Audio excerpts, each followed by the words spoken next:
Hello everyone and welcome to my channel. If you are new, if you're not new, welcome back to my channel. My name is Marina and today I'm back with another book wrap-up video. I'm going to be talking about every book I read in September and October. The list is not that long, okay? As you guys know, I am a senior in college, so the start of the semester was rough, especially when it comes to reading. I didn't get much reading done, but I have enough books where I can make a video to talk about them. Yeah, I'm just gonna go through these back to back. They shouldn't take that long because it's only like a few books. I think I read 7 in total. The first book I read in September was Hani and Ishu's Guide to Fake Dating by Abida. I don't want to mispronounce her last name. Abida Jai-Gurdar. I read this back in September at the beginning of the semester and I thought it was so cute. I gave it 4 stars. It is a YA romance about 2 girls, Hani and Ishu. Hani is in a bit of a predicament. She has come out to her friends as bisexual and they do not believe in bisexuality. They have a hard time believing that she is bisexual. Like the concept of bisexuality is like not there for them. So Hani's solution to this is getting Ishu to fake date her. Now Ishu is a scholar, okay? Straight A student. Everyone knows her as like the smarty pants, but everyone also knows her as like an outcast, okay? She doesn't talk to people. She doesn't try to get to know anyone. She's kind of the lone wolf of the school. During her last year of school, she wants to become head girl, okay? And in order to become head girl, she needs to get a little bit of popularity, okay? And Hani is popular, so they make a deal. Hani will help Ishu get people to know her so she can become head girl, and in return Ishu will fake date Hani so Hani's friends can believe her. Hence Hani and Ishu's Guide to Fake Dating. Okay, now I thought this was such a cute book. I loved this book, okay? Everything about it from beginning to end, amazing. I thought it was hilarious too. Like as a rom-com book, oh, it was amazing. Hani and Ishu as characters were really fleshed out in a way that made them feel real to me, which I appreciated. Sometimes with YA romance books, the characters can be kind of surface level at some points, but with these two, I understood their inner conflicts. I understood why they made the decisions that they did. I understood the stuff that was going on the side with family and friends and why they're like this. Because obviously, like in a situation like this, it's so bizarre. Because of the way that the author Abida writes out Hani and Ishu, it just makes sense to their characters as to why they would choose something as ridiculous as this plan to go with. Both of the characters are just very precious to me. Like anytime they were going through something in the book, I felt for them so heavily. As for Hani's friends, they are literally like the devil's children, and Hani deserves better friends. That's all I could, like, I don't fault Hani for any of her decisions. It's just the people in the community that she's grown up in. I'm pretty sure this book takes place in Ireland. I'm pretty sure. So I was like, oh, okay, that's interesting. So yeah, the community that they've grown up in as 2 brown girls, they're not really like, they're accepted, but they're also looked at in a way by like white people. So every single time that they had some kind of inconvenience when it came to like one white person over there or like their friend group being a majority white people, I was kind of like cringing on the inside, because as a person of color, a Black person who has been to many PWIs in my time of living, I was like, oh, this is only gonna get worse from here. And it did. Their relationship, it was so cute. It was so freaking cute. Like the slow development of them getting feelings for each other. Because just to be clear, they did not like one another at the beginning of the book. It's kind of enemies, but they're not really enemies. They hang out in the same circles. They're the only 2 brown girls that go to their school, so they knew of each other. The brown community where they live is so tight. Their families have crossed paths, so they knew of each other, but they just did not like each other for some reason. But you got to see the development of their relationship, and it was just so freaking cute. I highly recommend this book. I think I'm gonna read this author's other book. I think it's called The Henna Wars. I heard that's really good too. I really just picked this up because it was opened at the library finally. I had a hold on it for like a month and it opened up and I did not regret reading it. So yeah, go read it. It's cute, it's YA, it's romance, it's sapphic. You will not be disappointed. Okay, next is a book in a series that I have been wanting to start forever, and I finally started it in September, and I'm still reading it. So the review for the rest of the series is going to come in my next wrap up, but let's talk about the first book, Restore Me by J.L. Seegers, the first book in the New Haven series. I've been hearing nothing but good things about this series forever. Like, when I tell you like forever, I mean at least 2 years, maybe 3. I don't know. But I remember everyone talking about this series on TikTok at one point. Like, everyone, as in like specifically like Black book talkers that I watch, and they were like, oh, this is like peak literature, peak romance, everything about it, it's just amazing. And I was like, okay. So I was like, okay, I'm gonna start it, but I was putting it off for a while. But then I got a Kindle, as you guys know, and one of the first things I read on my Kindle was Restore Me because it was on Kindle Unlimited. So I read it. I gave it 4 stars because I loved it. I absolutely love this book. If you guys don't know what Restore Me is about, it is about Dominic and Sloan. They have known each other since their college days. They hang out in the same friend group. Sloan is dating someone who is Dominic's best friend. And Dominic and Sloan never got along. Like, even in college, they never got along. But now they're like in their 30s, and Sloan is grieving her husband, who was her boyfriend in college. Basically like high school sweethearts, college sweethearts, and then they got married along the way. But at the start of this book, you see Sloan trying to deal with the grief of losing her partner, and Dominic is also dealing with that grief of losing his best friend. Sloan's trying to get back out into the world after like a year or 2 of her husband dying, and to get back out in the world, Dominic is like, hey, I know that you don't trust anyone right now. Like, you don't trust just anyone to give your body to. You don't want anyone to like take advantage of you, or like you want someone you can trust. I'll be that person. And Sloan's just like, you don't even like me. And Dom is like, well, no, but of course he does love her. You get to find out a little bit of their history from back in their college days, and how it translates to how they are in the present. And it's just a really, really good romance. I'm trying to think of a trope that's not a spoiler. It's enemies to lovers, yes, but dare I say second chance romance? I don't know. Like I said, I've heard a lot of hype around this series specifically, not really for this book, but for the sequel, okay? And I read the sequel, so good, but you aren't getting my review of that until my next wrap up. This book was a good start to the series, okay?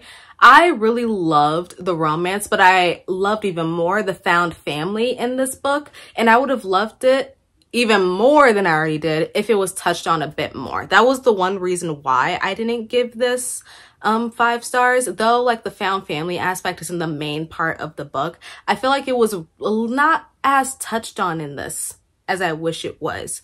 But the romance was eating. Dominic and Sloan, love them so much. There were a few pages of dialogue that I thought was kind of cringy. Like, some of the smut, I was like, okay, whoa, we're doing a lot. And I was just like, please make it stop. But the book overall, the love story between Dominic and Sloan, I need a movie made of this, actually. Or, you know what, how about like a show? Because I need a show about all the characters in the series. It's not like a rom-com sort of book, because obviously like, it's dealing with a lot of heavy topics such as death, grief, but I would love it to be a movie. Please and thank you. Another thing that I kind of didn't like about this book was the pacing of the romance. I feel like the pacing was a bit rushed after a certain point. I just feel like the way that the romance happened, it was like, okay, we hate each other, but then like all of a sudden it was like a 180 because of one incident in the book, and I was like, whoa, where did this come from? Suddenly there's like attraction and like no hatred anymore, and I'm kind of confused, but I loved it.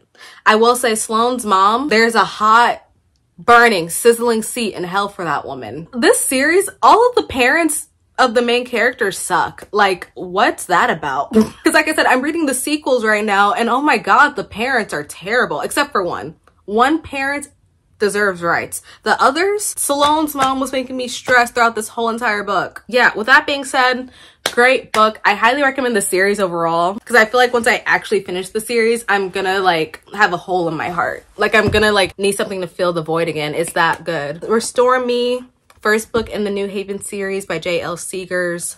Go check it out. So the next book is one that I read for school, Monograph by Simone Barry. I don't know. So this book, I don't even know how to describe this book, okay? I was supposed to read it for class. I did, hence why it's in my reading journal. However, I don't know what this book is about. I can't, it's a collection of poetry, question mark? Let me read the synopsis, okay? Written in narrow sections that blur the distinction between flash fiction and prose poetry, between memoir and meditation, Monograph veers from elliptical to the explosive as it dissects the Gordian knot of a marriage's intellectual, sexual, and domestic lives. Yeah, I guess. I guess. I mean, look, I did not like this book. I gave it 1.5 stars. The 0.5 could change. I read it in one sitting because it's very short. I think it's only like a little over 100 pages. I was like, this is terrible. And there's a lot of like controversial stuff in that book. I was like, why am I reading this right now? The first thing I wrote in my review was I absolutely hated this story because I did. I'm not really a big poetry fan, so I should have prefaced that. I'm not really into poetry itself, but if it's good, it's good, okay? Like I'm not gonna knock poetry just because I'm not a fan of poetry. If I enjoy the poetry, I'm gonna say I enjoy it. This, oh, terrible. Terrible. And I know that like it won prizes or whatever. I think that's why my professor wanted us to read it, but I can't stand it. I didn't understand the overall deeper meaning for it. Like I remember my professor, sorry, this turned into a rant about school, but I remember my professor just being like, oh, the deeper meaning behind these prose and this stanza, it's just so meaningful. And I was like, where's the meaning? I'm so lost. Like I couldn't keep up with who each character was because the characters don't have names. The characters have one initial. So it could be like A is talking to Z and Z is talking to K. For like 100 pages, I kept getting characters mixed up because they all talk in the same voice. Like I couldn't differentiate any of the characters. And apparently there was a plot going on, but I couldn't follow the plot. Some of the language used in the book was pretty good. It's just the fact that the plot was meh, and some of the dialogue in it was not it. Like controversial AF. I don't like writers who use problematic dialogue just to be problematic. Like, if you want to make a point, you can do it without saying something that you know you shouldn't. I didn't get to know the characters enough or feel attached to them enough to really care about what happened to them in the end. And I just really did not like this book. Now, out of all the books I read this semester for school, this is definitely the one that fell flat the most. Like, I've been reading a lot of good books for school that I'm sure you'll hear about in my next wrap up. But yeah, that one was just terrible. But yeah, that was Monograph by Simone Barry. Now, the next few books are the last ones that I read in October, the only ones I read in October, and I made a whole video for it. It was my last video I posted. All of the Hunger Games books, okay? Now, I didn't get my rating for any of those, and I guess that's what I'm gonna do now. Here's my rating for every single Hunger Games book. If you don't know what the Hunger Games are,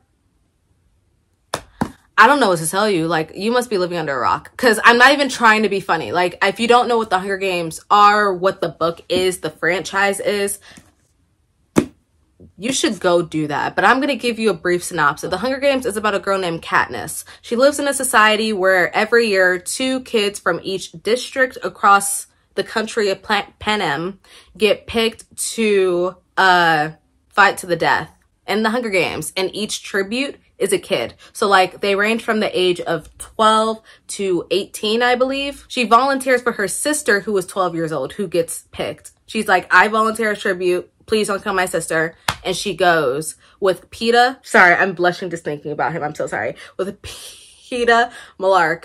And they fight to the death against like 20 other tributes in the Hunger Games. Yeah, that's it. That's what the first book is about. And the series itself has 2 other books along with a prequel that came out in 2020, and I read all of those in my last vlog, so go check it out. But I gave the first book a 4-star.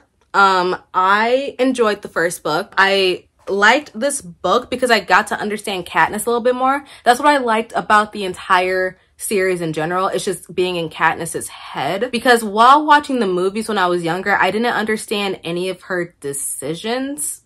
Like, I didn't get it. I couldn't understand what she was thinking based off of her actions. And I liked being able to understand how her brain worked while reading this book and the rest of the books in the series. I also liked being able to see how the world of Panem works in the books, because I feel like that's not really explained much in the movies, to be honest. Like, anything that was lost out of context in the movies, I got more in the book, and that's literally all I wanted. Peeta, love of my life, love him to bits and pieces. Him as a character in this book, ooh, 8 so bad. I liked The Hunger Games, the first book. Let's get to the main character of the franchise, Catching Fire. I gave that book a 4.5 stars. This is the bad bitch of the series. If you know, you know. Everyone knows that Catching Fire is the it girl of the Hunger Games trilogy. I give it 4.5 because this is my favorite book out of them all. I think this is the highest rating I gave for all of them. Well, no, that's not true, but I'm gonna get to that book in a second. I loved this book. I'm reading my review and I'm laughing. Sorry, I haven't opened up my reading journal in like 2 weeks. It started off a bit slow, which I wasn't really a fan of. I was like, why is it taking like 50% of this book to get to the actual games? Please, let's go. And it delivered. It delivered when it needed to deliver. For that, it gets a 4.5 out of 5 stars. Finnick is in this book. My man. Love Finnick Odair. So here's the thing. I watched the Catching Fire movie, so I knew what to anticipate and when it was coming. When Finnick showed up, I still ended up screaming. No matter how it was going to play out, because Finnick is in this book, it was going to get somewhere above 3 stars. Sorry. Sorry. The plot itself of Catching Fire, excellent. The story progression, excellent. Like I'm telling you, once it reached that halfway point, it's nonstop action. And I was up out of my seat. It was so good. I loved this book. It's my favorite of the trilogy. Now, on to the last book in the Hunger Games trilogy, Mockingjay.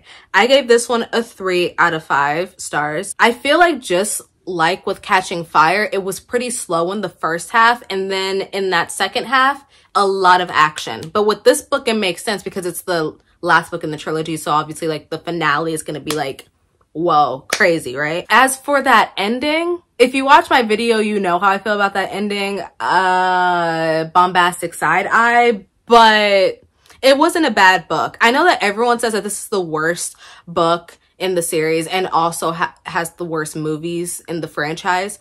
I wouldn't say it's terrible. Like, a lot of people hate this book. I don't hate it. I just don't know what Miss Collins was doing with this one. Like, I don't know what her thought process was with some of the character choices and deaths and everything. Like, I just don't get it. Like, why do some of that? But the ending itself was fine. I didn't know how else a book series like this was supposed to end with a character like Katniss, okay? Because Katniss, one thing I loved about Katniss, she did not want to be a leader. She was just fighting for her family and her loved ones. Like, she really did not care about the leader role.